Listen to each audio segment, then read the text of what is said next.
সোজা আস্তে আস্তে বাড়িতে যাগা। হুজুরের ওয়াজ আর শোনার দরকার নাই, যে কোরআন তেলাওয়াত শুনছস এই সওয়াব দিয়ে তুই বেহেশতে যাবি।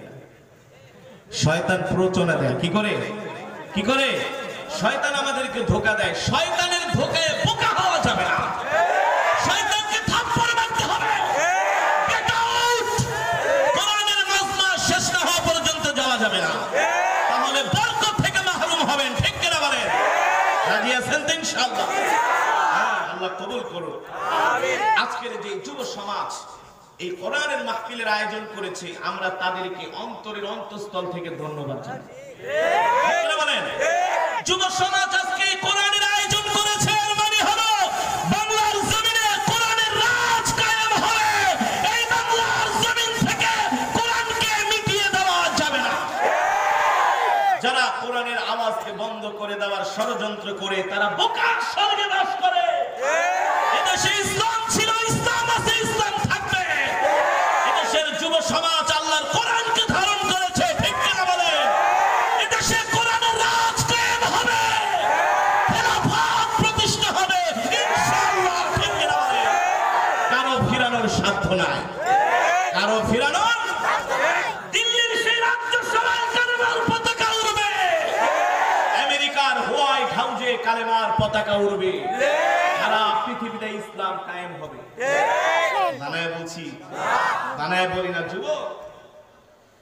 এ কারণে আল্লাহ তোমাদের অন্তরের মধ্যে কোরআনের মহব্বত ঢুকিয়ে দিয়েছেন। আজকে বাংলাদেশের প্রত্যেকটা কোরআনের মাহফিলে হাজার হাজার যুবকের উপস্থিতি। ঠিক না বলেন?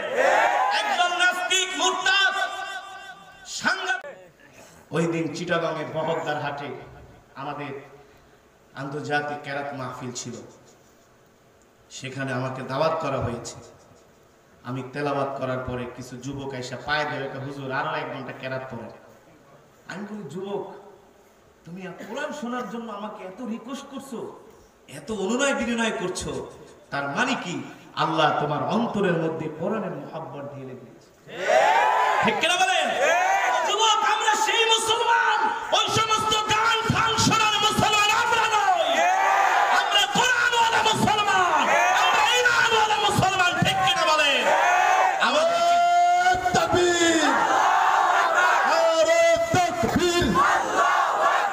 মুসলমানের শত্রুরা, ইসলামের শত্রুরা, নারায়ে তাকবীর। আজকে সারা পৃথিবীতে ইসলাম ও মুসলমানের বিরুদ্ধে ষড়যন্ত্র হচ্ছে, হচ্ছে কি হচ্ছে না? আপনারা দেখেছেন কিছুদিন আগে একটি সিনেমা বের করেছিল ভারতের এক নায়ক, ওর নাম হচ্ছে দেব। কি দেব? ওই সিনেমার শুটিংটা আপনারা দেখেছেন, কিভাবে মুসলমান ও ইসলামের বিরুদ্ধে ষড়যন্ত্র। লা ইলাহা ইল্লাল্লাহু মুহাম্মাদুর রাসূলুল্লাহ, একটা পতাকা হাতে নাও, সাল্লাল্লাহু আলাইহি সাল্লাম, একটা পতাকা হাতে নাও। সেই সিনেমাটার নাম হচ্ছে কমান্ডো। কি সিনেমা? কমান্ডো। পতাকাটা ধরে রেখেছে 2 জন মানুষ, আর পিছন থেকে এই দাড়িওয়ালা, টুপিওয়ালা, পাঞ্জাবিওয়ালা, মাথায় পাগড়ি পেঁচায়া একজন যুবক AK-47 নিয়ে পতাকার পিছন থেকে হামলা করতেছে, গুলি ছুড়ছে। ওরা বুঝাতে চাচ্ছে যে যারাই ইসলামপন্থী তারাই সন্ত্রাস, যাদের কাছে এই কালেমার পতাকা থাকে তারাই সন্ত্রাস। ঠিক কিনা বলেন? এগুলো ইসলাম ও মুসলমানের বিরুদ্ধে চক্রান্ত, ষড়যন্ত্র। ইসলাম আমাদের হেফাজত করতে হবে। আল্লাহর জমিনে আল্লাহর দ্বীনকে বিজয়ী করার জন্য জান দিয়েছেন, মাল দিয়েছেন, রক্ত দিয়েছেন। কখনো তারা বাতিলের সাথে আপোষ করে নাই। ঠিক কিনা বলেন? আমরাও সেই বিশ্ব নবীর শিষ্য। আমরা শুধু ওয়াজ মাহফিলের মাধ্যমেই সীমাবদ্ধ থাকবো না, আমরা শুধু দাওয়াত ও তাবলীগের মাধ্যমেই সীমাবদ্ধ থাকবো না, আমরা শুধু মসজিদ মাদ্রাসা নিয়ে সীমাবদ্ধ থাকবো না। আল্লাহর জমিনে আল্লাহর দ্বীনকে বিজয়ী করার জন্য যেমন করে ওয়াজের মাহফিলে একসাথে আসি, যেমন করে দ্বীনের কাজগুলো করি, যদি প্রয়োজন হয় আল্লাহর জমিনে আল্লাহর দ্বীনকে বিজয়ী করার জন্য আমরাও আমাদের জান মাল কুরবানি করতে রাজি আছি। ঠিক কিনা বলে? ঠিক কিনা বলে?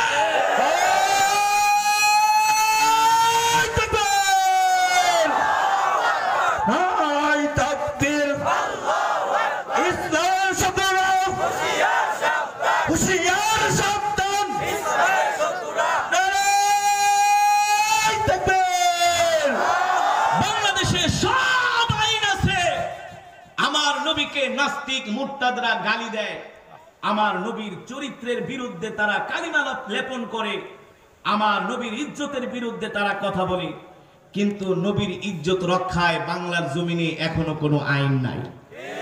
আছে কোনো আইন নাই। যারা আমার নবীকে গালি দেয় তাদেরকে নিরাপত্তা দেওয়া হয়। এটা মুসলমানের সাথে চরম গাদ্দারি, চরম বেঈমানি ছাড়া আর কিছু নয়। ঠিক না? ও যুবক, ইসলামের জন্য, দ্বীনের জন্য, আল্লাহর নবীর জন্য। ইন্নাল হামদালিল্লাহি নাহমাদুহু ওয়া নাস্তাঈনুহু ওয়া নাস্তাগফিরুহু ওয়া নু'মিনু বিহি ওয়া নাতাওয়াক্কালু আলাইহি ওয়া নাউযু বিল্লাহি মিন শুরুরি আনফুসিনা ওয়া মিন সাইয়্যাতি আ'মালিনা। من يهده الله فلا مضل له ومن يضلله فلا هادي له ونشهد أن لا إله إلا الله وحده لا شريك له ونشهد أن سيدنا وسندنا وحبيبنا وحبيب قلوبنا وطبيبنا ومولانا محمد الذي أرسله بالحق بشيرا ونذيرا وداعيا إلى الله بإذنه وسراجا منيرا. أما بعد فأعوذ بالله من الشيطان الرجيم. بسم الله الرحمن الرحيم. إنما المؤمنون الذين إذا ذكر الله وجلت قلوبهم وإذا تليت عليهم آياته زادتهم إيمانا وعلى ربهم يتوكلون. فقد قال الله تعالى إن الله وملائكته يصلون على النبي يا أيها الذين آمنوا صلوا عليه وسلموا تسليما. نماজের দুরূদ পড়ি محبتي. اللهم صل على محمد وعلى آل محمد.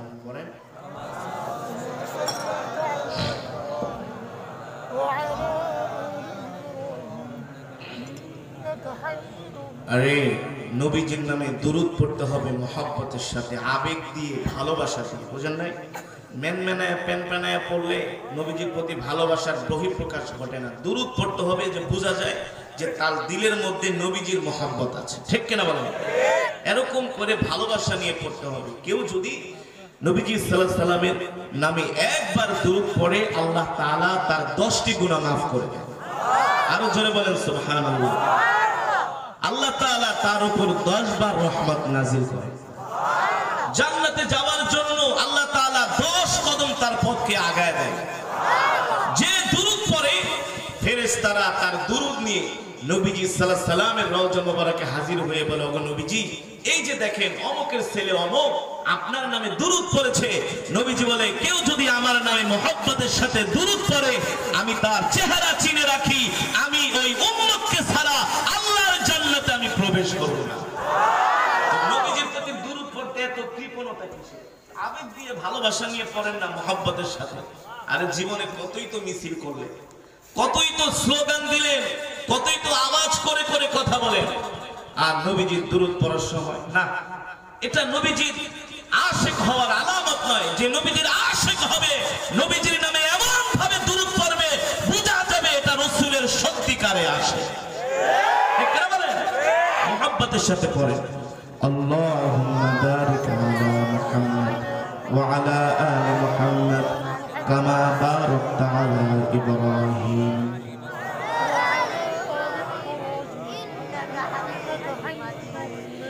इश्क महबूबे खुदा जिस दिल में हासिल नहीं, इश्क महबूबे खुदा जिस दिल में हासिल नहीं, लाखों मुमिन हो मगर ईमान में कामिल नहीं, बलागल उला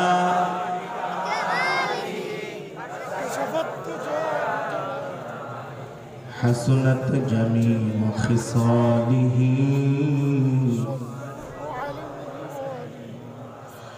অনুপম চরিত্র মাধুর্যতায়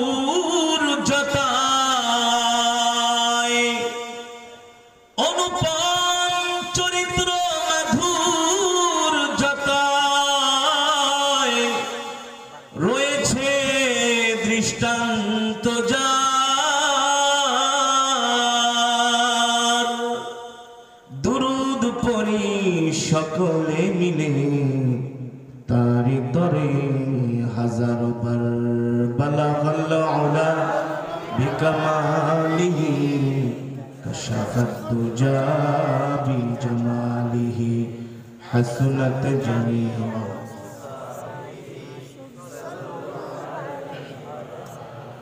একটু মহব্বতে আল্লাহ তাআলার নামের জিকির করব, এমন ভাবে জিকির করব মানুষ যাতে বোঝে এখানে কিছু আল্লাহর পাগলরা বসে আছে। এমন করে হৃদয় উজাড় করে আবেগ দিয়ে আল্লাহ তাআলার নামের জিকির করে লা ইলাহা ইল্লাল্লাহ লা ইলাহা ইল্লাল্লাহ লা ইলাহা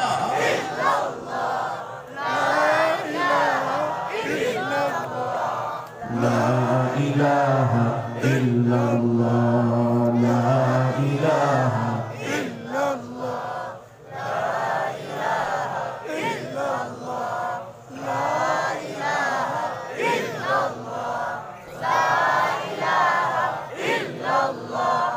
لا إله إلا الله لا إله إلا الله لا إله إلا الله لا إله إلا الله لا إله إلا الله لا إله إلا لا إله إلا الله لا إله إلا الله لا إله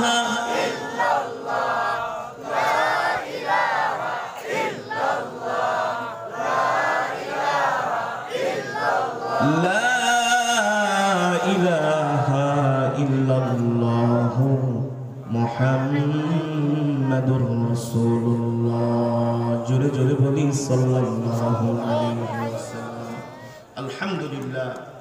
সে মহান আল্লাহ সুবহানাহু ওয়া তাআলার দরবারে লাখ কোটি শুকরিয়া যে মহান আল্লাহ সুবহানাহু ওয়া তাআলা এই এলাকার সূর্য তরুণ সংঘের উদ্যোগে প্রথম বার্ষিক এক বিরাট আজিমুশান ইসলামী মহাসম্মেলন, উক্ত সম্মেলনের মান্যবর শ্রদ্ধাভাজন সভাপতি বিশিষ্ট আলেমে দ্বীন আইম্মায়ে মাসাজিদ দিগার হযরতে উলামায়ে কেরাম তালাবায়ে আযম দূর দূরান্ত থেকে আগত দিন প্রিয় ইসলাম প্রিয় আমার কলিজার টুকরা যুবক বন্ধুরা, বৃদ্ধ বাবারা, পর্দার অন্তরালে সম্মানিত মা বোনেরা, সেই মহান আল্লাহ জাল্লা শানুহু আম্মা নওয়ালুহু দরবারে লাখ কোটি শুকর যে মহান আল্লাহ সুবহানাহু ওয়া তাআলা আজকে আমাদেরকে এত সুন্দর কোরআন ও হাদিসের মাজমা জান্নাতের বাগান, এটা কিসের বাগান? জান্নাতের বাগান। এই বাগানে আল্লাহ তাআলা আপনাকে আমাকে আসার বসার, আল্লাহ তাআলার জবানের কালামের তেলাওয়াত শোনার তৌফিক দিয়েছেন, সুযোগ করে দিয়েছেন। এজন্য হৃদয়ের অন্তঃস্থল থেকে শুকরিয়া তান আদায় করি, জোরে সরে বলি আলহামদুলিল্লাহ। আমি কোরআন পড়েছি, আপনারা শুধু কান দিয়ে শুনেছেন। আল্লাহু আকবার। মহান রবের কালাম, আজীব কিতাব, ঠিক কিনা বলেন? জিন জাতি যখন পয়গম্বরের কণ্ঠে কোরআন মাজিদের তেলাওয়াত শুনলেন, তারা একথা বলতে বাধ্য হয়েছেন, ইন্না সামি'না কুরআনান আজাবা। আল্লাহু আকবার। এত এক আশ্চর্য কিতাব, সেই কোরআন থেকে আমি আপনাদের সামনে তেলাওয়াত করেছি, আপনারা শুনেছেন। এক একটা হরফের বিনিময়ে কম পক্ষে 10টি করে নিতে। আজকের মাজমায় যারা উপস্থিত হয়েছেন সবাই এক খতম করে কোরআন শরীফের সওয়াব পেয়েছেন। কয় খতম? জোরে বলেন কয় খতম? এক খতম করে কোরআন শরীফের সওয়াব পেয়েছেন কিভাবে বলেন? আমরা সূরাতুল ইখলাস 3 বার তেলাওয়াত করেছি। এর বিনিময়ে আল্লাহ নিঃসন্দেহে আমাদের আমলনামায় এক খতম কোরআন শরীফের সওয়াব দান করেছে। খুশি নাকি বেজার? ওটা করছে বাস, কোনো উঠাটি সব চলবে না, কোনো উঠাটি শেষ পর্যন্ত দিয়ে উঠবো, ঠিক কিনা বলেন? যে ওঠে তারে ইকরামের সাথে টান দিয়া বসায়। কোরআনের মজমায় এসে 1-2 ঘন্টা বসতে পারে না, আর বাংলা সিনেমা 2টা দেখে 6 ঘন্টা, প্রস্তাব করতেও যায় না। 2 প্যাকেট বিড়ি শেষ, আবার কি আমার জায়গাটা রাখিস? আজকে বলবার বিড়ি টানলে এমন ভাবে ধোঁয়া ছাড়ে, ছাড়ে না, কোনো কষ্ট হয় না। কোরআনের মজমায় আসলে বাহির থেকে শয়তানটা দোস্ত, আরে বেটা যে কেরাত শুনছস আর ওয়াজের দরকার নেই, কি কয় আর ওয়াজের দরকার নেই, আরে বের হ। আস্তে করে বের করে নিয়ে এবার একটা সিগারেট টান দিচ্ছে, সোজা আস্তে আস্তে বাড়িতে যাবে। হুজুরের ওয়াজ আর শোনার দরকার নাই, যে কোরআন তেলাওয়াত শুনছস এই সওয়াব দিয়ে তুই বেহেশতে যাবি। শয়তান প্ররোচনা দেয়, কি করে? কি করে? শয়তান আমাদেরকে ধোঁকা দেয়। শয়তানের ধোঁকায় বোকা হওয়া যাবে না, শয়তানকে থাপ্পড় মারতে হবে। Get out! কোরআনের মজমা শেষ না হওয়া পর্যন্ত যাওয়া যাবে না, তাহলে বরকত থেকে মাহরুম হবেন, ঠিক কিনা বলেন? রাজি আছেন তো ইনশাআল্লাহ? হ্যাঁ, আল্লাহ কবুল করুন। আমিন। আজকের যে যুব সমাজ এই কোরআনের মাহফিলের আয়োজন করেছে, আমরা তাদেরকে অন্তরের অন্তঃস্থল থেকে ধন্যবাদ জানাই। ঠিক কিনা বলেন? যুব সমাজ আজকে কোরআনের আয়োজন করেছে, এর মানে হলো বাংলার জমিনে কোরআনের রাজ কায়েম হবে। এই বাংলার জমিন থেকে কোরআনকে মিটিয়ে দেওয়া যাবে না। যারা কোরআনের আওয়াজকে বন্ধ করে দেওয়ার ষড়যন্ত্র করে, তারা বোকার স্বর্গে বাস করে। এদেশে ইসলাম ছিল, ইসলাম আছে, ইসলাম থাকবে।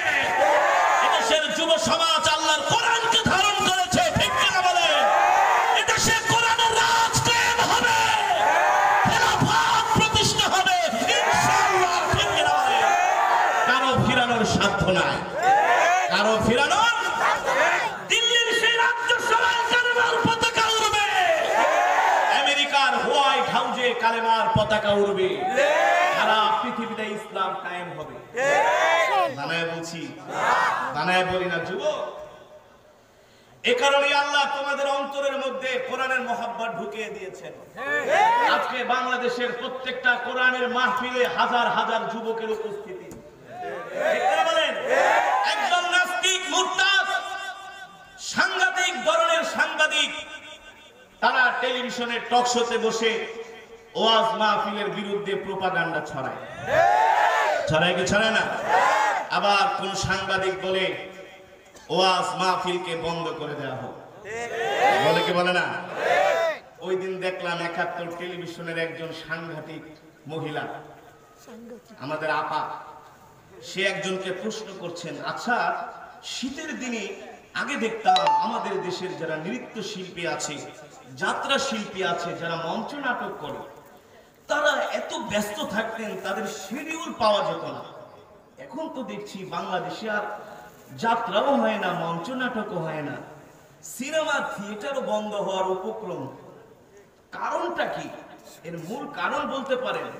একজন সাংবাদিক বলে, আপা সব কিছুর মূলে হচ্ছে ওই মোল্লা। আমাদেরকে দোষ দেয়, সব কিছুর মূলে মানে জানেন না, এখন তো মোল্লারা হেলিকপ্টারে উড়া উড়া আছে। এত টাকা পায় কোথায়? বলে এত টাকা এদেশের জনগণ দেয়। ঠিক কিনা বলেন? এদেশের জনগণ বুঝেছে আল্লাহর কোরআন ছাড়া মুক্তি নাই, আল্লাহর কোরআন ছাড়া মুসলমানের মুক্তির কোনো পথ নাই। বুঝতে পেরেছে?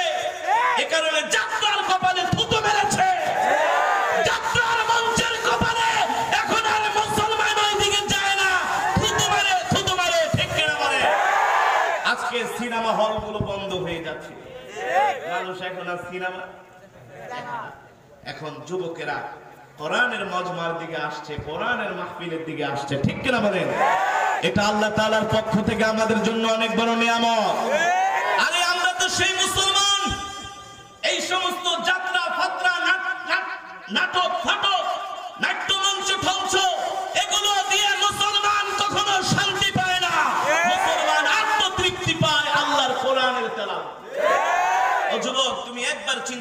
দেখো কত লেটেস্ট লেটেস্ট গান তোমাদের জন্য সীমান্তের ওই পার থেকে বাংলাদেশে পাঠায় না মাঝে মাঝে কয় দোস্ত এমন একটা গান আইছে শুনলে খালি শুনতেই মন চায়। কয় কি গান? কয় দোস্ত আজকে এটা শুনে এক সপ্তাহ পর্যন্ত আমার ঘুমা হয় না। একজন আরেকজনে শোনায়, 1 মাস 1.5 মাস 2 মাস যাওয়ার পরে কয় তাড়াতাড়ি গান বন্ধ কর, নাইলে কিন্তু একেবারে পিটাইয়া মোবাইল ভেঙে ফেলবে। বলে কি বলেন যুবক? ওই দিন চিটাগাঙে বহদ্দার হাটে আমাদের আন্তর্জাতিক কেরাত মাহফিল ছিল, সেখানে আমাকে দাওয়াত করা হয়েছে। আমি তেলাওয়াত করার পরে কিছু যুবক এসে পায়ে ধরে হুজুর আরো 1 ঘন্টা কেরাত পড়ে। আমি বলি যুবক তুমি কোরআন শোনার জন্য আমাকে এত রিকোয়েস্ট করছো, এত অনুনয় বিনয় করছো, তার মানে কি আল্লাহ তোমার অন্তরের মধ্যে কোরআনের মহব্বত ঢেলে দিয়েছে। ঠিক কিনা বলেন যুবক? আমরা সেই মুসলমান, ওই সমস্ত গান ফান শোনার মুসলমান আমরা নই। আমরা কোরআনওয়ালা মুসলমান, আমরা ঈমানওয়ালা মুসলমান। ঠিক কিনা বলেন? আমাদের তাকবীর, নারে তাকবীর। মুসলমানের শত্রুরা, ইসলামের শত্রুরা, নারে তাকবীর। আজকে সারা পৃথিবীতে ইসলাম ও মুসলমানের বিরুদ্ধে ষড়যন্ত্র হচ্ছে। হচ্ছে কি হচ্ছে না? আপনারা দেখেছেন কিছুদিন আগে একটি সিনেমা বের করেছিল ভারতের এক নায়ক, ওর নাম হচ্ছে দেব। কি দেব? ওই সিনেমার শুটিংটা আপনারা দেখেছেন কিভাবে মুসলমান ও ইসলামের বিরুদ্ধে ষড়যন্ত্র। লা ইলাহা ইল্লাল্লাহু মুহাম্মাদুর রাসূলুল্লাহ একটা পতাকা হাতে নাও, সাল্লাল্লাহু আলাইহি সাল্লাম একটা পতাকা হাতে নাও। সেই সিনেমাটার নাম হচ্ছে কমান্ডো। কি সিনেমা? কমান্ডো। পতাকাটা ধরে রেখেছে 2 জন মানুষ, আর পিছন থেকে এই দাড়িওয়ালা, টুপিওয়ালা, পাঞ্জাবিওয়ালা, মাথায় পাগড়ি পেঁচায়া একজন যুবক AK-47 নিয়ে পতাকার পিছন থেকে হামলা করতেছে, গুলি ছুড়ছে। ওরা বুঝাতে চাচ্ছে যে যারাই ইসলামপন্থী তারাই সন্ত্রাস, যাদের কাছে কালেমার পতাকা থাকে তারাই সন্ত্রাস। ঠিক কিনা বলেন? এগুলো ইসলাম ও মুসলমানের বিরুদ্ধে চক্রান্ত, ষড়যন্ত্র। ইসলাম আমাদের হেফাজত করতে হবে, আল্লাহ ইসলাম হেফাজত করবে না।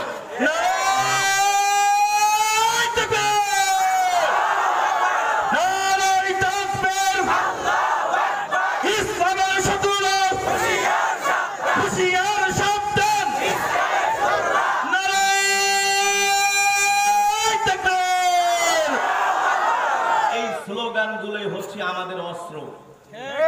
আল্লাহু আকবারের স্লোগান হচ্ছে আমাদের অস্ত্র, হাতিয়ার। এই স্লোগান ছাড়া আমাদের কাছে আর কোনো অস্ত্র নাই।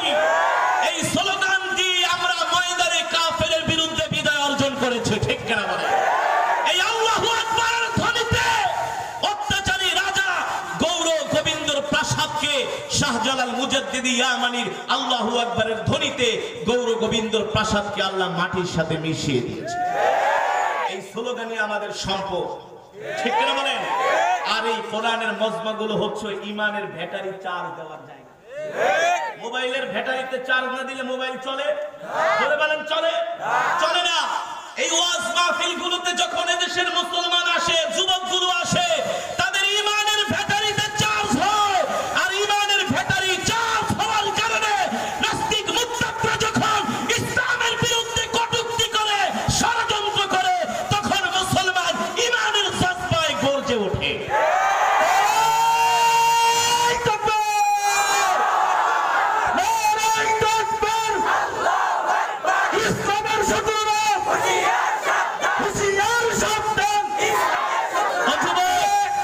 আমি তোমাদেরকে এই কথাটাই বুঝাতে চাই।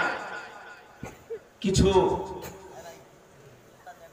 নেতারা, নাস্তিকরা আমাদেরকে বলে হুজুর ইসলাম হেফাজতের দায়িত্ব আপনাকে কে দিয়েছে? বলে কি বলে না?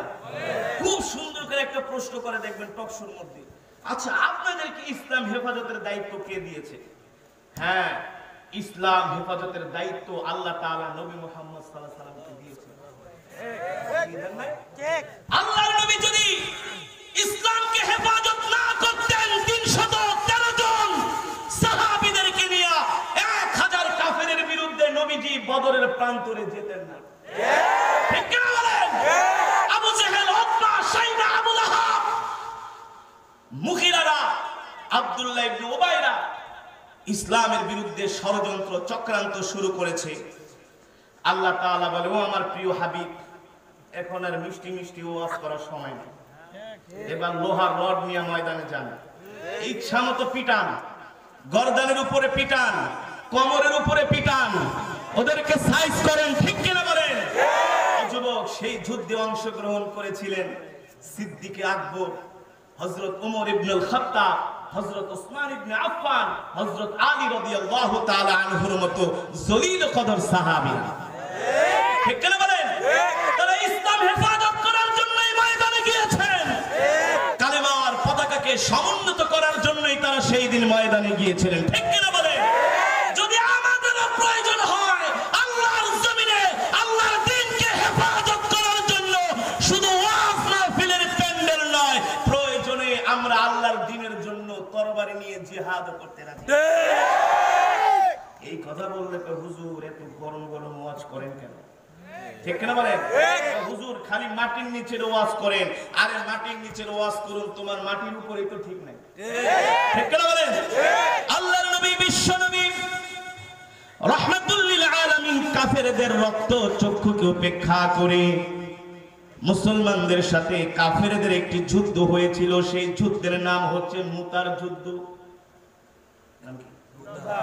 সেই যুদ্ধের নাম হচ্ছে মুতার যুদ্ধ। ও যুবক, আল্লাহর নবী আল্লাহর দ্বীনকে বিজয়ী করার জন্য, ইসলামকে হেফাজত করার জন্য মুতার যুদ্ধে রাহমাতুল লিল আলামিন 1 লক্ষ রোমান সৈন্যের বিরুদ্ধে, কয় লাখ? 1 লক্ষ রোমান সৈন্যের বিরুদ্ধে সেই দিন রাহমাতুল লিল আলামিন মাত্র 3000 সাহাবী নিয়ে মুতার যুদ্ধে অংশগ্রহণ করেছিলেন। আল্লাহু আকবার। কাফেরদের সংখ্যা হচ্ছে 1 লাখ। কাফেরদের সংখ্যা হচ্ছে 1 লক্ষ। ও যুবক, বানায় বানায় বলি না, তোমাদেরকে মিথ্যা গল্প শোনানোর জন্য আসি নাই। খোদার কসম করে বলি, আল্লাহর কোরআন সামনে, তোমরা বলতে পারো হুজুর বলেন কি, 1 লাখ কাফেরের বিরুদ্ধে 3000 মুসলমান কিভাবে? আসলে তো সম্ভব? 1 লক্ষ মানুষের সাথে কখনো 3000 সৈন্য যুদ্ধ করে পারা সম্ভব নয়। আমার নবী এখানে কোনো হিকমতের অবলম্বন করে নাই, কোনো গোজামিল দেয় নাই। আল্লাহ নির্দেশ দিয়েছেন আল্লাহর জমিনে আল্লাহর দ্বীনকে বিজয়ী করার জন্য আল্লাহ তাআলার উপর ভরসা করে 1 লক্ষ কাফেরের বিরুদ্ধে মাত্র 3000 দুর্বল সৈন্য নিয়ে আল্লাহর নবী মুতার যুদ্ধে প্রেরণ করেছেন। ঠিক কিনা বলে? আমরা হলে বলতাম, হুজুর আপনি করেন কি? এত হাজার হাজার পুলিশ, এদের বিরুদ্ধে মাত্র 1-150 মানুষ নিয়ে আপনি মিছিল করতে যান, মাইর খেয়ে তো একেবারে হাড্ডি গুড্ডি গুঁড়া করে ফেলুন। বলি না হুজুর আপনি কি মাথা খারাপ? মাদ্রাসার এতটুকু ছোট ছোট ছাত্রদেরকে নিয়ে আপনি মিছিলে যান, আপনার কি মাথা নষ্ট নাকি? ও মুসলমান, খোদার কসম করে বলি, যারা আল্লাহ তাআলাকে বিশ্বাস করে, আল্লাহকে ভালোবাসে, আল্লাহ তাআলার কাছ থেকে সাহায্য কামনা করে, যারা আল্লাহর উপরে ভরসা করে, এই দুনিয়ার জমিনে তারা কাফের বেঈমানদের অস্ত্রকে ভয় পায় না। তারা ভয় পায় কাকে? যারা বলেন কাকে? 1 লক্ষ কাফেরের বিরুদ্ধে আল্লাহর নবী 3000 সৈন্যকে প্রস্তুত করছেন মুতার যুদ্ধে অংশগ্রহণ করার জন্য। নবীজি 3000 সাহাবীকে নিয়ে বসলেন, 3000 মুসলিম সৈন্যদেরকে নিয়ে বসলেন। নবীজি তাদেরকে যুদ্ধের জন্য প্রস্তুত করছেন, কমান্ডিং করছেন, কিভাবে সাহাবায়ে কেরাম মুতার যুদ্ধে যুদ্ধ পরিচালনা করবে। এতদিন পর্যন্ত সাহাবায়ে কেরাম যুদ্ধের ময়দানে অংশগ্রহণ করেছেন, সেনাপতি ছিল মাত্র 1 জন। আজকে রাহমাতুল লিল আলামিন 3000 সাহাবীদেরকে নিয়ে যখন বসছেন, এক এক করে নবীজি বলছেন, ও আমার পালক পুত্র যায়েদ ইবনে হারেসা, তুমি কোথায়? যায়েদ ইবনে হারেসা দাঁড়ায় বললেন, লাব্বাইক ওয়া সা'দাইক ইয়া রাসূলুল্লাহ। ও ও জায়েদ তুমি দাঁড়াও, মুতার যুদ্ধে সর্বপ্রথম তুমি সেনাপতির দায়িত্ব পালন করবে। আল্লাহু আকবার, আল্লাহু আকবার। হযরত যায়েদ ইবনে হারিসা রাদিয়াল্লাহু তাআলা আনহু দাঁড়ায় গেলেন। নবীজি যায়েদের চেহারা দেখে বললেন, যায়েদ তুমি বসো। এবার দ্বিতীয় নম্বরে নবীজি নাম ঘোষণা করলেন নবীজির চাচাতো ভাই জাফর বিন আবি তালেবের। কার নাম? জাফর বিন আবি তালেব। তুমি কোথায়? আইনা জাফর বিন আবি তালেব। জাফর বিন আবি তালেব দাঁড়ায় গেলেন, লাব্বাইক ওয়া সাদাইক ইয়া রাসূলুল্লাহ। নবীজি বললেন, জাফর দ্বিতীয় নম্বরে তুমি সেনাপতির দায়িত্ব পালন করবে। জাফর বিন আবি তালেব বলেন, গো আল্লাহর নবী, আপনার জন্য, আল্লাহ রাসূলের জন্য আমার জান কুরবান হয়ে যাক। ঠিক আছে জাফর তুমি বসো। তৃতীয় নম্বরে নবীজি বললেন, আইনা আব্দুল্লাহ বিন রওহা। আব্দুল্লাহ বিন রওহা কোথায়? আব্দুল্লাহ বিন রওহা দাঁড়ায় গেলেন। নবীজি বললেন, ও আব্দুল্লাহ বিন রওহা, তৃতীয় নম্বরে মুতার প্রান্তরে তুমি সেনাপতির দায়িত্ব পালন করবে। এক এক করে নবীজি তিনজন সেনাপতির নাম ঘোষণা করলেন। কয়জন? বলেন কয়জন? এতদিন পর্যন্ত যত যুদ্ধে সাহাবায়ে কেরাম অংশগ্রহণ করেছেন, নবীজি একজন সেনাপতির নাম ঘোষণা করেছেন। আজকে রাহমাতুল লিল আলামিন তিনজন সেনাপতির নাম ঘোষণা করছেন। এর মানে হলো একজন আরেকজনকে ডেকে বলে, ও ভাই, এতদিন আমরা যেই যুদ্ধে অংশগ্রহণ করেছিলাম নবীজি সেনাপতির নাম ঘোষণা করেছে একজন, আজকে রাহমাতুল লিল আলামিন সেনাপতির নাম ঘোষণা করছে তিনজন। এর মানে হলো আমরা এই তিনজন আর কেউ মুতার প্রান্তর থেকে ফিরে আসবো না। আল্লাহ আমাদের জীবনটাকে আল্লাহর দ্বীনের জন্য কবুল করেছেন। আল্লাহু আকবার। আল্লাহ আমাদের রক্তকে আল্লাহর দ্বীনের জন্য কবুল করেছেন। তিনজন সাহাবী বুঝে গিয়েছেন নবীজি যেহেতু আজকে তিনজনের নাম ঘোষণা করছে, তার মানে তিনজনই শাহাদাত বরণ করবে। আল্লাহু আকবার। তিনজনই আল্লাহর দ্বীনকে বিজয়ী করার জন্য মুতার প্রান্তরে শাহাদাত বরণ করবে। তারা আর ফিরে আসতে, তাদের চেহারার মধ্যে কোনো ক্লান্তির ছাপ নেই, তাদের চেহারার মধ্যে কোনো ভয়ের আশঙ্কা নেই, তাদের কারো মন খারাপ নয়। তিনজনেই মুস্কি মুস্কি হাসতেছে আর তিনজনকে বলতেছে, ভাই, আল্লাহ তাআলা আমাদেরকে দ্বীনের জন্য কবুল করেছেন। ও মুসলমান, যারা আল্লাহ রাসূলকে ভালোবাসে তাদের জন্য এই দুনিয়াটা হচ্ছে একটা তুচ্ছ, ঠিক কিনা বলে? এই 2 দিন আগে দেখলাম আল্লাহর নবীকে একজন ব্লগার অভিজিৎ রায় আমার নবীর বিরুদ্ধে কটূক্তি করেছিল। এই জন্য কিছু আশিকে রাসূল 5 জন যুবক তারা ওই ব্লগার অভিজিৎ রায়কে কুপিয়ে হত্যা করেছে, জাহান্নামে পাঠিয়েছে। ওই 5 জনকে আদালত থেকে রায় দেওয়া হয়েছে, তাদের ফাঁসি হবে, তাদের ফাঁসি হবে। তাদের নাম যখন ঘোষণা করা হলো, এই 5 জনকে ফাঁসি দেওয়া হবে। টেলিভিশনে দেখেছেন, ফেসবুকে দেখেছেন, নিউজে দেখেছেন, ওই 3 জন একজন আরেকজনের দিকে তাকায়া খিলখিল করে হাসছে, মুস্কি মুস্কি হাসতেছে। তাদের চেহারা দেখলে বোঝা যায় এই দুনিয়া তাদের কাছে একটা ল্যাংড়া মশার পরিমাণও দাম নাই, ঠিক কিনা বলে? এই হচ্ছে আল্লাহ রাসূলের প্রতি মহব্বত, ভালোবাসার বহিঃপ্রকাশ। যাদের অন্তরে আল্লাহর মহব্বত আছে, আল্লাহর নবীর মহব্বত আছে, তারা দুনিয়া চায় না, তারা চায় আল্লাহ রাসূলের সন্তুষ্টি, ঠিক কিনা বলেন? ঠিক ওই 3 জন সাহাবী বুঝতে পেরেছেন তাদের সময় শেষ, মুতার প্রান্তরে তাদের শাহাদাত বরণ হবে, তারা আর ফিরে আসবে না। রাহমাতুল লিল আলামিন যখন 3 জনের নাম ঘোষণা করলেন আর সাহাবায়ে কেরামদেরকে যুদ্ধের জন্য প্রস্তুত করছেন, নবীজি সর্বপ্রথম ডাক দিলেন, ও যায়েদ ইবনে হারিসা, তুমি দাঁড়ায় যাও, যাও তুমি তোমার আম্মার সাথে দেখা করে আসো, তুমি তোমার আম্মার থেকে শেষ বিদায় নিয়ে আসো। যায়েদ ইবনে হারিসা বলে, ওগো আল্লাহর নবী, আম্মা জান আয়েশা হচ্ছেন আমার আম্মা আর আপনি হচ্ছেন আমার পিতা, আপনিও এখানে আছেন, আমার আম্মা জান আয়েশাও এখানে আছে। আল্লাহু আকবার। তার মানে আমার আর বাড়িতে যাওয়ার দরকার নাই। কতটা তিনি আল্লাহর দ্বীনের জন্য নিজে শাহাদাত বরণ করার জন্য পাগল ছিলেন, উন্মুখ ছিলেন, কতটা আবেগ আপ্লুত ছিলেন, কতটা আগ্রহ ছিলেন। বলে আমার আর বাড়িতে যাওয়ার দরকার নাই, আমার আম্মাও এখানে আছে, আপনি তো আমার পিতা, আপনি ওখানে আছেন, আমাকে অনুমতি দেন আল্লাহর দিনকে বিজয়ী করার জন্য মুতার প্রান্তরে আমি কাফেরদের সাথে লড়াই করব। আল্লাহু আকবার। দ্বিতীয় নম্বরে নবীজি জাফর বিন আবি তালিবকে বললেন, ও জাফর, তুমি বাড়িতে যাও, তোমার স্ত্রীর সাথে দেখা করে আসো। একথা শুনে জাফর রাদিয়াল্লাহু তাআলা আনহু বাড়ির দিকে রওনা করলেন। বাড়িতে ঢুকবেন, এর পূর্বে দেখেন তার স্ত্রী তার জন্য রান্না করছেন, খাবার প্রস্তুত করছেন। জাফর রাদিয়াল্লাহু তাআলা আনহু স্ত্রীকে ডেকে বলেন, ও আমার প্রিয়তমা স্ত্রী, রান্না করো না, রান্না বন্ধ করো, তোমার সাথে আমি দেখা করার জন্য আসছি। জাফর রাদিয়াল্লাহু তাআলা আনহুর স্ত্রী বলে, ওগো প্রিয় স্বামী, এমন করে আবেগ নিয়ে, ভালোবাসা নিয়ে আপনি আমাকে এমন ভাবে ডাক দিলেন, আমি কেন আপনার জন্য রান্না করব না? জাফর রাদিয়াল্লাহু তাআলা আনহু বলেন, ও স্ত্রী, এ পর্যন্ত আমরা যতগুলো যুদ্ধে গিয়েছিলাম, নবীজি একজন সেনাপতির নাম ঘোষণা করেছে। আজকে রাহমাতুল লিল আলামিন একজন না, দুইজন না, তিনজন সেনাপতির নাম ঘোষণা করেছেন। আমার আগে আছে একজন, আমার পরে আছে একজন, আর আমি হচ্ছি মধ্যখানে। এর মানে হলো মুতার প্রান্তরে কাফেরদের সাথে আল্লাহর দ্বীনকে বিজয়ী করার জন্য আমি লড়াই করতে যাব, জিহাদ করতে যাব। এই মুতার প্রান্তর থেকে আর কোনোদিন আমি ফিরে আসব না। স্ত্রী বলে, বলেন কি? বলে, হ্যাঁ, এটাই তোমার সাথে আমার শেষ সাক্ষাৎ।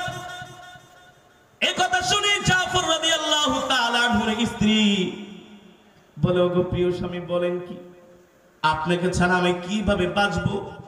আমার ছোট ছোট দুটি মাসুম বাচ্চা আছে, তাদেরকে নিয়ে আমি কিভাবে বাঁচবো? জাফর রাদিয়াল্লাহু তাআলা আনহু বলেন, স্ত্রী, তুমি চিন্তা করো না, টেনশন করো না, আল্লাহ তাআলার উপর সবর করো, ধৈর্য ধরো। এই দুনিয়ার জমিনে তোমার সাথে আমার আর দেখা হবে না, আমি তোমার জন্য আল্লাহর জান্নাতে অপেক্ষা করব। আল্লাহু আকবার। আর এই যে আমি দুটি সন্তান রেখে যাচ্ছি, এদেরকে তুমি দেখাশোনা করো, আমার মতো তাদেরকে দ্বীনের মুজাহিদ হিসেবে গড়ে তুলবে। আল্লাহু আকবার। এই কথা বলে জাফর রাদিয়াল্লাহু তাআলা আনহুর স্ত্রী থেকে বিদায় নিয়ে জাফর রাদিয়াল্লাহু তাআলা আনহু তরবারি নিয়ে, ডাল নিয়ে মুতার প্রান্তরের দিকে রওনা শুরু করছেন। পিছন থেকে স্ত্রী বলে, ও প্রাণের স্বামী, একবার আমার দিকে তাকান, একবার বাচ্চা দুইটার দিকে তাকান, দেখেন দেখেন আপনার দুটি মাসুম বাচ্চা আপনার জন্য কেমন করে কান্না করছে। ও প্রিয় স্বামী, একবার আপনি আমার চেহারার দিকে তাকান। জাফর রাদিয়াল্লাহু তাআলা আনহু বলে, ও প্রিয় স্ত্রী, এখন আমি আল্লাহর দ্বীনের জন্য শাহাদাত বরণ করার জন্য যাচ্ছি, আল্লাহর দ্বীনকে বিজয়ী করার জন্য যাচ্ছি। এই মুহূর্তে আমি তোমার দিকে তাকাবো না, এই মুহূর্তে আমি তোমার দিকে তাকাতে পারি না। তোমার দিকে যদি আমি তাকাই, তোমার প্রতি আমার ভালোবাসা বাড়বে, তোমার প্রতি আমার মহব্বত বাড়বে। আমি চাই না এই সময় এই দুনিয়ার জমিনে আর কারো প্রতি আমার ভালোবাসা বাড়ুক। আল্লাহু আকবার। আমার জন্য দোয়া করো, আমি মুতার প্রান্তরে যাচ্ছি আল্লাহর দ্বীনকে বিজয়ী করার জন্য। আল্লাহু আকবার। ইতিহাস লিখে জাফর রাদিয়াল্লাহু তাআলা আনহু তার স্ত্রীর দিকে একবারও ফিরে তাকায় নাই, সন্তানের দিকে একবারও ফিরে তাকায় নাই। স্ত্রীর চাইতে, সন্তানের চাইতে আল্লাহ রাসূলকে সবচেয়ে বেশি ভালোবেসেছেন। ঠিক কিনা বলেন? ও যুবক, এমন করেই দিলের মধ্যে ইসলামকে ভালোবাসতে হবে, আল্লাহ রাসূলকে ভালোবাসতে হবে। এটাই ঈমানের আলামত, এটাই ইসলাম, এটাই দ্বীনের জন্য দরদ। আজকে যদি আমাদেরকে দ্বীনের কোনো কাজের দিকে ডাকা হয়, ইসলামের কোনো কাজের দিকে ডাকা হয়, আমরা হাজারো চিন্তা করি। না না না, দ্বীনের ব্যাপারে কোনো চিন্তা নাই, কোনো কম্প্রোমাইজ নাই। আল্লাহর জমিনে আল্লাহর দ্বীনকে বিজয় করার জন্য কারোর সাথে কোনো কম্প্রোমাইজ করা যাবে না, কারোর প্রতি দরদ মায়া দেখানো যাবে না। সব ভালোবাসা মায়া হবে আল্লাহ রাসূলের জন্য। ঠিক কিনা বলেন? জাফর রাদিয়াল্লাহু তাআলা আনহু ডাল নিয়ে, তরবারি নিয়ে মুতার প্রান্তরের দিকে রওনা শুরু করলেন। তৃতীয় নম্বরে নবীজি বলে, আব্দুল্লাহ বিন রওহা, যাও তুমি তোমার স্ত্রীর সাথে দেখা করে আসো। কেবলমাত্র আব্দুল্লাহ বিন রওহা আজকে বিবাহ করেছেন। কেবলমাত্র আজকে বিবাহ করেছেন, স্ত্রীর সাথে তার সাক্ষাৎ হয় নাই। প্রিয়তমা স্ত্রী বাসর ঘরে স্বামীর জন্য অপেক্ষা করছেন, কখন স্বামী আসবে। বাসর ঘরে স্ত্রী অপেক্ষা করছে, স্ত্রীর সাথে এখনো সাক্ষাৎ হয় নাই। নবীজি বললেন, ও আব্দুল্লাহ বিন রাওহা, যাও যাও, তুমি তোমার স্ত্রীর সাথে দেখা করে আসো। আব্দুল্লাহ বিন রাওহা বাড়ির দিকে রওনা করলেন। ঘরের দরজা যে নক করলেন, ঘর থেকে মৃদু কণ্ঠে আওয়াজ আসলো, কে গো আপনি আমার দরজায়? আব্দুল্লাহ বিন রাওহা বলে, ও আমার প্রিয়তমা স্ত্রী, আমি তোমার স্বামী আব্দুল্লাহ বিন রাওহা। স্ত্রী বলে, প্রিয় স্বামী, আমি তো আপনার জন্য অপেক্ষা করছি, ফুল সজ্জায় আপনার জন্য আমি বাসর ঘরে অপেক্ষা করছি, আপনি আসেন, আমি আপনার সাথে দেখা করব। আব্দুল্লাহ বিন রাওহা বলে, না না না, এই দুনিয়ার জমিনে তোমার সাথে আমার আর দেখা হবে না। স্ত্রী বলে, বলেন কি? আরে আমি মদিনার এমন একজন সুন্দরী কন্যা, একটিবারের জন্য কি আপনি আমার চেহারা দেখবেন না? আব্দুল্লাহ বিন রাওহা বলে, না, আমি তোমার চেহারা এখন একটিবারের জন্য দেখব না। কেন দেখবেন না? রাহমাতুল লিল আলামিন মুতার যুদ্ধে যাওয়ার জন্য আমাকে নির্দেশ দিয়েছেন। আমি মুতার যুদ্ধের ৩য় নম্বরের কমান্ডিং এর দায়িত্ব পালন করব, সেনাপতির দায়িত্ব পালন করব। আমার আগে 2 জন, আমি হচ্ছি 3 নম্বরে। এর মানে প্রিয়তমা স্ত্রী, আজকে আমার মুতার যুদ্ধে যাওয়া, আজকের জন্যই আমি আর কোনোদিন ফিরে আসব না। এই যাওয়াই আমার শেষ যাওয়া। আল্লাহ তাআলা আমার জীবনটাকে আল্লাহর দ্বীনের জন্য কবুল করেছেন, আমার রক্তকে আল্লাহ তাআলা দ্বীনের জন্য কবুল করেছেন। ও প্রিয়তমা স্ত্রী, তুমি আমার জন্য দোয়া করো, তুমি ভালো থেকো। এই দুনিয়ার জমিনে তোমার সাথে দেখা হবে না, আমি তোমার জন্য আল্লাহর জান্নাতে অপেক্ষা করব। আল্লাহু আকবার। স্ত্রীর থেকে বিদায় নিয়ে আব্দুল্লাহ বিন রাওহা চলে যাবে। স্ত্রী বলেন, গো প্রিয়তমা স্বামী, একবারের জন্য আমার সাথে দেখা করেন, একবারের জন্য আমার চেহারাটা দেখে যান, আমি আপনার চেহারাটা একবারের জন্য দেখতে চাই। আব্দুল্লাহ বিন রাওহা বাহির থেকে বলে, না না না, আমি যদি এখন তোমার ঘরে ঢুকি, তোমার প্রতি আমার ভালোবাসা বেড়ে যাবে, তোমার প্রতি আমার প্রেম বেড়ে যাবে, তোমার সাথে আমার ভালোবাসা বিনিময় হবে। আমি চাই না এই সময় কারো প্রতি আমার ভালোবাসা বাড়ুক, এই সময় চাই না কারো প্রতি আমার মহাব্বত বাড়ুক। আমার দিলের মধ্যে আল্লাহ আল্লাহ রাসূলের ভালোবাসা সবচাইতে বেশি বিদ্যমান। আল্লাহু আকবার। প্রিয়তমা স্ত্রী বলে, স্বামী শুনেন, একবারও আমি আপনাকে ভালোবাসার কথা বলবো না, আপনার প্রতি আমি প্রেম নিবেদন করব না, একবারের জন্য আমি আপনাকে কাছে ডাকবো না। তাহলে কেন ডাকো? বলে, একবারের জন্য আমি আপনার চেহারাটা দেখতে চাই। এই জন্য দেখতে চাই, হাসরের মাঠে লক্ষ লক্ষ কোটি কোটি মানুষ হবে, ওই মানুষের ভিড়ে যাতে করে আমি আমার স্বামীর চেহারাটা দেখতে পারি, তাকে চিনতে পারি। এই কারণে একবারের জন্য আমার সাথে দেখা করেন। আল্লাহু আকবার। আব্দুল্লাহ বিন রাওহা রাদিয়াল্লাহু তাআলা আনহু এই কথা শোনার পরে ওই সময় স্ত্রীর সাথে দেখা করে নাই। বলে, ওগো আমার প্রিয় স্ত্রী, তুমি আমাকে বিদায় দিয়ে দাও, আল্লাহর জমিনে আল্লাহর দ্বীনকে বিজয়ী করার জন্য যাচ্ছি। আব্দুল্লাহ বিন রাওহা তরবারি নিয়ে, ডাল নিয়ে মুতার প্রান্তরের দিকে রওনা শুরু করলেন। মুতার প্রান্তরে 3000 সাহাবী আল্লাহর দ্বীনকে বিজয়ী করার জন্য মুতার প্রান্তরে পৌঁছে গেলেন। ওই দিকে রোমান সৈন্যরা 1 লাখ মুতার প্রান্তরে এসে হাজির হলেন। তারা গোয়েন্দা পাঠাইছে, যে দেখো তো মুহাম্মদ সাল্লাল্লাহু আলাইহি সাল্লামের কত হাজার সৈন্য এসেছে। রোমান সৈন্যদের গোয়েন্দারা তাদের সেনাপতির কাছে রিপোর্ট দিল, ও সেনাপতি সাহেব, শুনেন, এই মুতার প্রান্তরে মুহাম্মদ সাল্লাল্লাহু আলাইহি সাল্লাম মাত্র 3000 সৈন্য পাঠিয়েছেন। কয় হাজার? 3000। রোমান সেনাপতি বলে, 3000 সৈন্যর সাথে মাত্র আধা ঘন্টা যুদ্ধ করে নাস্তা খাবো। নাউজুবিল্লাহ। আধা ঘন্টা যুদ্ধ করে নাস্তা খাবো, বিজয় অর্জন করব। ইতিহাস লেখে 30 মিনিট তো দূরের কথা, 30 দিন পর্যন্ত রোমানরা মুসলমানদের সাথে যুদ্ধ করেছে, রোমানরা বিজয় অর্জন করতে পারে নাই। আল্লাহ তাআলা মুসলমানদেরকে বিজয় দান করেছেন। আল্লাহু আকবার। 1 মাস পর্যন্ত যুদ্ধ করছে, শুধু রোমানরা চোরা বালিতে ডুবে যায়, উঠতে সৈন্য যেগুলা পাঠায় সব জাহান্নামে চলে যায়। রোমান সেনাপতি অবাক হয়ে গেছে, মনে করেছিলাম 3000 সৈন্যকে আধা ঘন্টার মধ্যে শেষ করে দিব, বিজয়ের মালা পরব, তারপরে নাস্তা খাবো। ও মুসলমান, আব্দুল্লাহ বিন রাওহা, যায়েদ ইবনে হারেসা, জাফর বিন আবি তালেব যখন 3000 সৈন্য নিয়ে মুতার প্রান্তরে কাফেরদের সাথে লড়াই করলেন, সর্বপ্রথম সেনাপতির দায়িত্ব নিয়ে তরবারি নিয়ে ডাল নিয়ে ময়দানে নেমে গেলেন রোমানদের সাথে যুদ্ধ করার জন্য। ইতিহাস লেখে যেই দিকে জাফর বিন আবি তালেব যায় সেই দিকেই রোমান সৈন্যদের আর খুঁজে পাওয়া যায় না, পাখির মতো উড়ে উড়ে এক একটাকে হত্যা করে। যায়েদ বিন হারিসা রাদিয়াল্লাহু তাআলা আনহুর সামনে সে কোনো কাফের সৈনিক দাঁড়াতে পারে না, এক দুইবার তরবারির আঘাত করে তাদেরকে জাহান্নামে পাঠায় দেয়। শুধু এখানেই শেষ নয়, কাফেরদের ভিড়ের মধ্যে যায়েদ বিন হারেসা ঢুকে যায়। যেদিকেই যায়েদ বিন হারেসা ঢুকে যায় সেই দিনই কাফেরদেরকে এমন ভাবে কচুকাটা করে তাদের অস্তিত্ব খুঁজে পাওয়া যায় না। এই অবস্থা দেখে রোমান সেনাপতি চিন্তিত হয়ে গেলেন, প্ল্যানিং করলাম কি, ভাবলাম কি, আর হচ্ছেটা কি?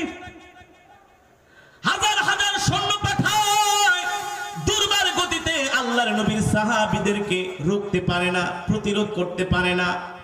তরবারি নিয়ে কচুকাটা করে যেই দিকেই কাফের সেই দিকে তরবারি চালায়, আর তারা ময়দানের মধ্যে জাহান্নামে চলে যায়।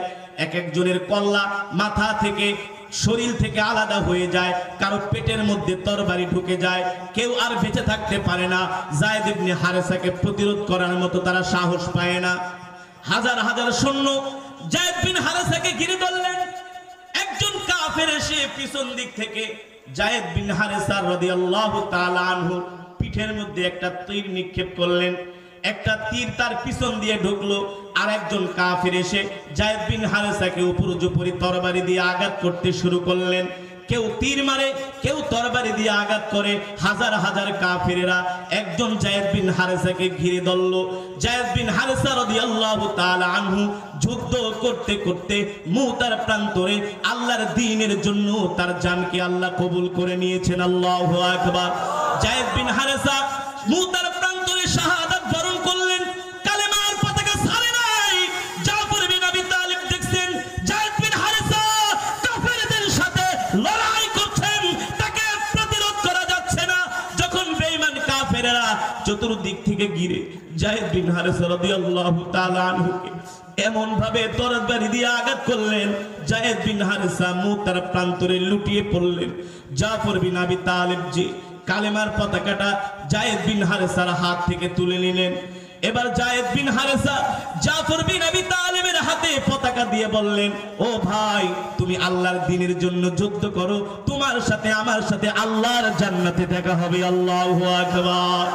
এবার জাফর বিন আবি তালিব কালেমার পতাকা নিয়ে মুতার প্রান্তরে লড়াই করছেন। জাফর বিন আবি তালিবকে কেউ রুখতে পারে না। যেদিকে জাফর বিন আবি তালিব ছুটে যায় সেই দিকেই রোমান সৈন্যদের কোনো অস্তিত্ব পাওয়া যায় না। তাদেরকে এমন ভাবে কচুকাটা করে, রোমান সেনাপতিদের মাথা নষ্ট। কিভাবে করে তাকে প্রতিরোধ করা যায়, কোনোভাবেই জাফর বিন আবি তালিবকে প্রতিরোধ করতে পারে না। আরে ততক্ষণ পর্যন্ত জাফর বিন আবি তালিবকে প্রতিরোধ করতে পারবে না যতক্ষণ পর্যন্ত আমার আল্লাহ চাইবে, ঠিক কিনা বলি? রোমান সৈন্যরা এত কৌশল করে, যুদ্ধের কৌশল কোনো কৌশলই কাজে আসে না, কোনো কৌশলই কাজে আসে না। চতুর্দিক থেকে তরবারি দিয়ে আঘাত করে, তীর নিক্ষেপ করে, জাফর বিন আবি তালিবকে টলাতে পারে না। সে কাফেরদের ভিড়ের মধ্যে ঘোড়া নিয়ে ঢুকে যায়, তরবারি নিয়ে ঢুকে যায়। কাফের যেখানে পায় সেখানেই তিনি হত্যা করে, কাফের যেখানে পায় সেখানেই তিনি হত্যা করে। এবার জাফরের সামনে রোমান কোন সৈন্য এসেও তার সাথে যুদ্ধ করার সাহস পায় না। আল্লাহু আকবার। একেই বলে মুসলমান, একেই বলে ঈমানদার, ঠিক কিনা বলে? ও যুবক, একেই বলে ঈমানদার। আল্লাহ তাআলার উপর ভরসা করে এবার মুতার প্রান্তরে এমন ভাবে তরবারি দিয়ে আঘাত করে কাফেরদেরকে যেখানে পায় সেখানেই হত্যা করে। রোমান সেনাপতি এবার একটা নতুন কৌশল করলো। তোমরা হাজার হাজার সৈন্য যে জাফরের ঘোড়াটাকে দেখো কোনোভাবে অ্যাটাক করা যায় কিনা। একজন কাফের এসে জাফর বিন আবি তালেবের ঘোড়ার উপরে একটা তীর নিক্ষেপ করলো। তীরটা যখন জাফর বিন আবি তালেবের ঘোড়ার পায়ে লেগে গেল, এক কাফের এসে জাফর বিন আবি তালেবের ঘোড়ার একটা পা কেটে দিল। এখন আর ঘোড়া মুতার প্রান্তরে দৌড়াতে পারে না। এবার জাফর রাদিয়াল্লাহু তাআলা আনহু ঘোড়া থেকে নেমে এক হাত দিয়ে কালেমার পতাকা উঁচু করে ধরে আর এক হাত দিয়ে তরবারি চালাচ্ছেন, আর এক হাত দিয়ে তরবারি চালাচ্ছেন। একজন বেঈমান কাফের পিছন থেকে যে জাফর রাদিয়াল্লাহু তাআলা আনহুর ডান হাতে একটা কোপ মারলেন। এক কোপে জাফর রাদিয়াল্লাহু তাআলা আনহুর ডান হাতটা তার বাহু থেকে বিচ্ছিন্ন হয়ে গেল। এখন আর জাফর রাদিয়াল্লাহু তাআলা আনহু আগের মতো তরবারি চালাতে পারে না। কালেমার পতাকাটা তিনি বাহুর মধ্যে চাপ দিয়ে, হাত দিয়ে চাপ দিয়ে, এক হাত দিয়ে তরবারি চালাচ্ছে, কালেমার পতাকা ছাড়ে না।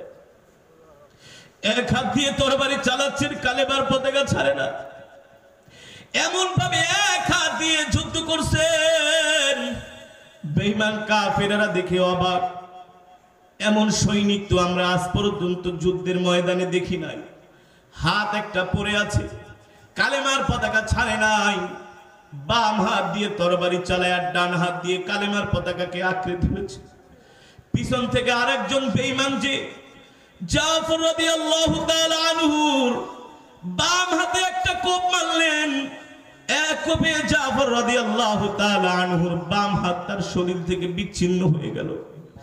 এবার জাফর রাদিয়াল্লাহু তাআলা আনহু কালেমার পতাকাটা দাঁত দিয়ে কামড়ে ধরলেন, কালেমার পতাকা পড়তে দেয় নাই। আরেকজন কাফের যে জাফর রাদিয়াল্লাহু তাআলা আনহুর ডান পায়ের ভিতরে কোপ মারলেন, তার ডান পাটাও বাহু থেকে শরীর থেকে বিচ্ছিন্ন হয়ে গেল। আরেকজন কাফের এসে জাফর রাদিয়াল্লাহু তাআলা আনহুর বাম পায়ে কোপ মারলেন, তার শরীর থেকে বাম পাও বিচ্ছিন্ন হয়ে গেল। এবার জাফর রাদিয়াল্লাহু তাআলা আনহুর শরীরের সাথে ডান হাতও নাই, ডান হাতও নাই, বাম হাতও নাই, ডান পাও নাই, বাম পাও নাই। আল্লাহর দ্বীনের জন্য জাফর রাদিয়াল্লাহু তাআলা আনহু তার শরীরের দুটি হাত দুটি পা কাফেররা আলাদা করে দিল। পাশ থেকে আবু উবাইদা রাদিয়াল্লাহু তাআলা আনহু তাকায় দেখছে জাফর রাদিয়াল্লাহু তাআলা আনহু মুতার প্রান্তরে পড়ে আছে, কালেমার পতাকা দাঁত দিয়ে আঁকড়ে ধরেছেন। আবু উবাইদা রাদিয়াল্লাহু তাআলা আনহু দৌড়ায় যায় জাফর রাদিয়াল্লাহু তাআলা আনহুর দাঁত থেকে, মুখ থেকে টান দিয়ে যখন কালেমার পতাকাটা ধরবে, জাফর রাদিয়াল্লাহু তাআলা আনহু বলে, ও আবু উবাইদা, আল্লাহর নবীকে বলে দিও আল্লাহর দ্বীনের জন্য কাফেরেরা আমার ডান হাত কেটেছে, আমার বাম হাত কেটেছে, আমার ডান পা কেটেছে, বাম পা কেটেছে, আমার শরীর থেকে আমার হাত পা গুলো বিচ্ছিন্ন করা হয়েছে, কিন্তু আমি এই মুতার প্রান্তরে কালেমার পতাকাকে আমি মাটিতে পড়তে দেই নাই। আল্লাহু আকবার। আল্লাহর নবীর কাছে যেই কথাটা বলো, আবু উবাইদা রাদিয়াল্লাহু তাআলা আনহু জাফর রাদিয়াল্লাহু তাআলা আনহুর হাত পা গুলো একত্র করে তার শরীরের সাথে এভাবে লাগায় দিলেন, হাত পাকে একত্র করলেন, দুটো হাত দুই জায়গা থেকে এনে তার শরীরের সাথে এভাবে লাগালেন, দুটো পা দুই জায়গা থেকে এনে তার শরীরের সাথে লাগায় দিলেন। এবার কালেমার পতাকা নিয়ে আবু উবাইদা রাদিয়াল্লাহু তাআলা আনহু আব্দুল্লাহ বিন রাওহার হাতে দিলেন। কাফেরদের সাথে লড়াই হচ্ছে। জিবরাইল আল্লাহর নবীর দরবারে যেয়ে বললেন, ওগো আল্লাহর নবী, একটু আগে জাফর রাদিয়াল্লাহু তাআলা আনহু দ্বীনের জন্য শাহাদাত বরণ করেছেন, আর তার শাহাদাতটা ছিল তিনি দ্বীনের জন্য তার দুই হাত দুই পা কাফেরেরা তার শরীর থেকে বিচ্ছিন্ন করে ফেলেছে, কিন্তু কালেমার পতাকা জাফর ছাড়ে নাই। আল্লাহু আকবার। আবু উবাইদা রাদিয়াল্লাহু তাআলা আনহু বলেন, যেই দিন জাফর রাদিয়াল্লাহু তাআলা আনহু শাহাদাত বরণ করলেন, ওই দিন রাত্রে আমি জাফরকে স্বপ্নে দেখলাম। দেখিয়া জাফর জান্নাতের মধ্যে ফেরেশতাদের সাথে ঘুরে বেড়াচ্ছেন, উড়ে বেড়াচ্ছেন। আমি জিজ্ঞেস করলাম, ও ভাই জাফর, তোমার খবর কি? বলে, তুমি কি দেখো না দ্বীনের জন্য কাফেররা আমার দুই হাত কেটে দিয়েছে, দুই পা কেটে দিয়েছে, এর কারণে আল্লাহ তাআলা জান্নাতের মধ্যে আমার হাতের কারণে, হাতের বদৌলতে আল্লাহ আমাকে দুটি পাখা দান করেছে। আল্লাহু আকবার। আমি জান্নাতের ফেরেশতাদের সাথে সাথে এই পাখা দিয়া উড়ে উড়ে আমি আল্লাহর জান্নাত দেখতেছি। আল্লাহু আকবার। আবু উবাইদা রাদিয়াল্লাহু তাআলা আনহু বলে, আমি দেখি জাফর বিন তৈয়ার এবার জান্নাতের মধ্যে তার হাত কাফেরেরা কেটে দেওয়ার কারণে আল্লাহ তাআলা তাকে জাযা হিসাবে, পুরস্কার হিসাবে দুটি পাখা দান করেছেন। আর বলে, ও জাফর, এবার তুমি আমার জান্নাতের মধ্যে ঘুরে বেড়াও আর আমার নিয়ামত দেখো। আল্লাহু আকবার। নবীজি হযরত জাফর রাদিয়াল্লাহু তাআলা আনহুর শাহাদাতের খবর শুনে বাড়িতে চলে গেলেন। জাফর রাদিয়াল্লাহু তাআলা আনহুর স্ত্রী রান্না করছেন, তার ছোট ছোট দুটি বাচ্চা ছিল। নবীজিকে দেখে দৌড়ায় আসছেন, এসে বলে, আপনি কি আমার বাবার খবর নিয়ে আসছেন? আমার বাবা কখন যুদ্ধ থেকে ফিরবে? কোন সময় আমার বাবা যুদ্ধ থেকে ফিরবে?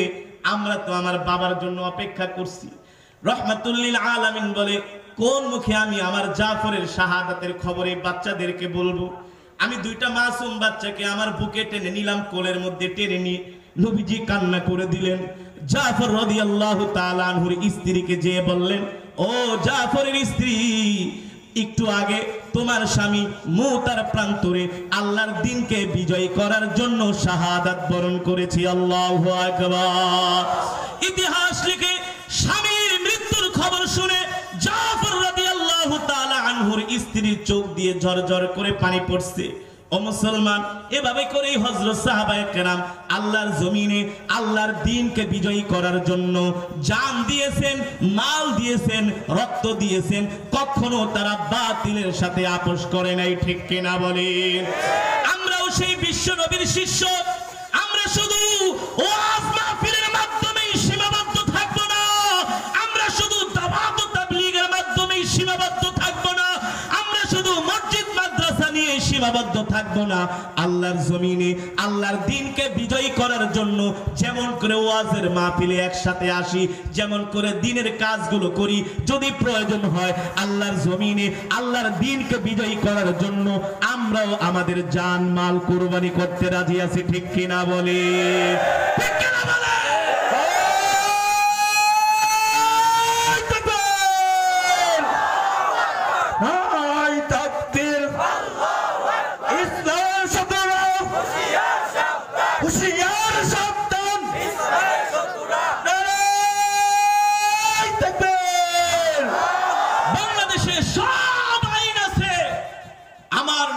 নাস্তিক মুরতাদরা গালি দেয়, আমার নবীর চরিত্রের বিরুদ্ধে তারা কালিমা লেপন করে, আমার নবীর ইজ্জতের বিরুদ্ধে তারা কথা বলে, কিন্তু নবীর ইজ্জত রক্ষায় বাংলার জমিনে এখনো কোনো আইন নাই।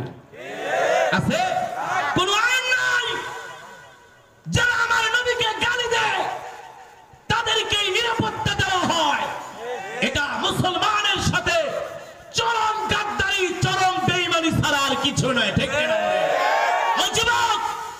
ইসলামের জন্য, দ্বীনের জন্য, আল্লাহর নবীর জন্য যদি তোমার মন না কাঁদে, তাহলে বুঝতে হবে তোমার ঈমান নাই। কি নাই?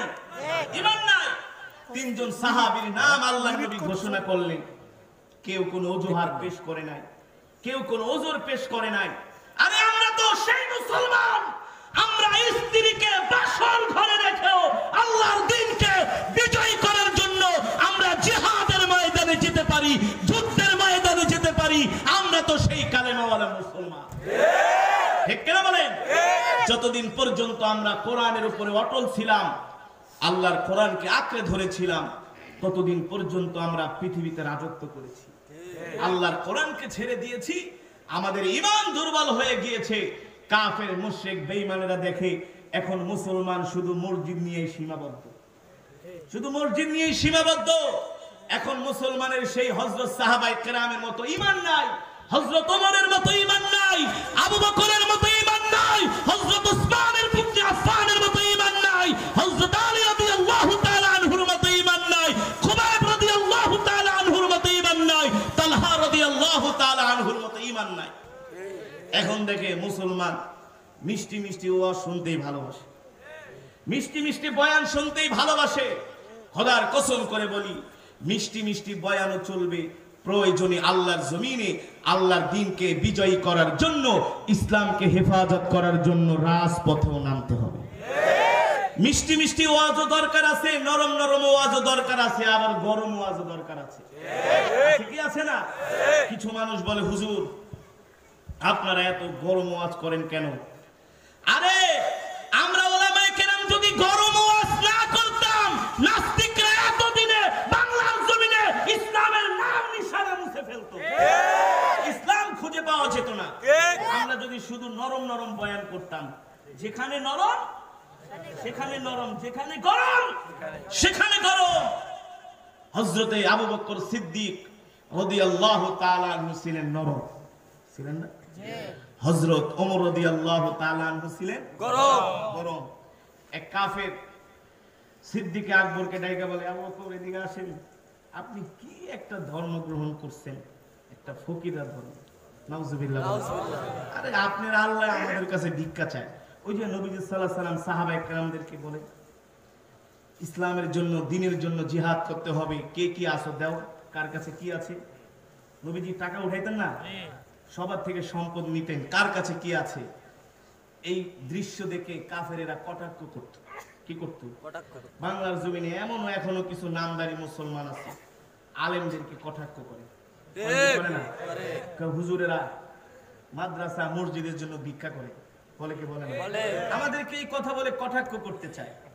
আবার বলে মাদ্রাসায় তারাই পড়ে যারা গবেট, যাদের জ্ঞান বুদ্ধি কম, একেবারে গরিব, তারাই মাদ্রাসায় পড়ে।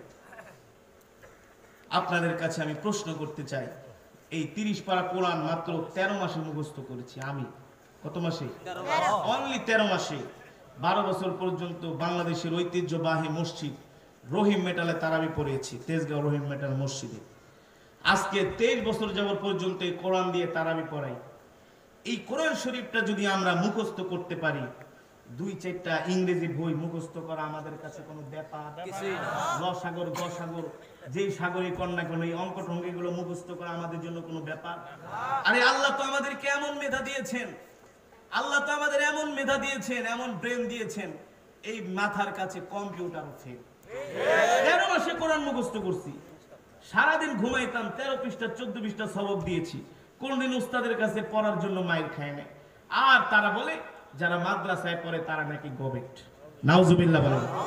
আমাদেরকে গবেট বলা হয়। আর আপনাদেরকে প্রশ্ন করতে চাই, আপনারা যে ডক্টরেট সার্টিফিকেট নেন, বাংলাদেশে টাকার ভান্ডিল হইলে ওই সমস্ত ডক্টরেট সার্টিফিকেট নেওয়া কোনো ব্যাপার না। টাকা থাকলে বাংলাদেশে বাঘের চক্ষুও মিলে, মিলে কি মেলে না? টাকা থাকলে আপনি এই জায়গায় বসে এখনো হরিণের গোশত খাইতে পারবেন। মানি টাকা হইলে বাংলাদেশে সব করা যায়। টাকা হলে, টাকার বস্তা দিলে মৃত্যুদণ্ডের আসামিকেও খালাস করা যায়, ঠিক কিনা বলেন? যার নাম বাংলাদেশ। কিন্তু টাকা দিয়া এই কোরআনের হাফেজ হওয়া যায় না। যায়, মুখ সামলায় কথা বলবেন। যারা আলেম তারা হচ্ছেন এই জাতির শ্রেষ্ঠ সন্তান। আরে ওহির জ্ঞান, ওহির ইলম আল্লাহ যাদেরকে দান করেন তারা হচ্ছে নাম্বার 1 মাল। আল্লাহ বাছাই করে করে আলেম বানায়, বাছাই করে করে।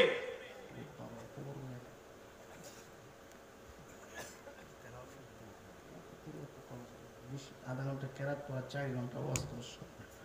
যাই হোক, যেটা বলতেছিলাম, আল্লাহ অপাত্রে কুপাত্রে কখনো কোরআন রাখে না। আল্লাহ যাদেরকে পছন্দ করে তার দিলের মধ্যে আল্লাহ কোরআনকে বসায়, তার দিনের খেদমত আল্লাহ তার দ্বারা নেয়, ঠিক কিনা বলে? আলেমদেরকে অপমান করা আল্লাহর নবীকে অপমান করা। আর আল্লাহর নবীকে যে অপমান করে, বুঝতে হবে তার রক্তের মধ্যে সমস্যা আছে, তার জন্মের মধ্যে সমস্যা আছে, ঠিক কিনা বলে?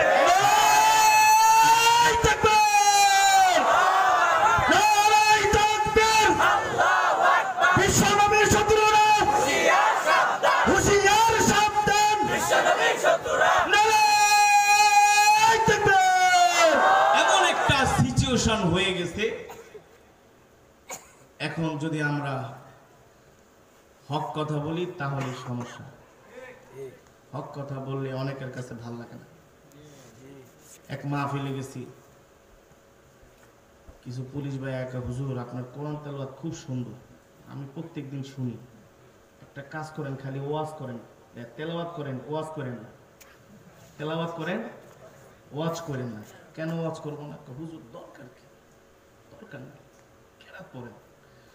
আমি বলি ভাই এটা তো আবু জেহেলের কথা।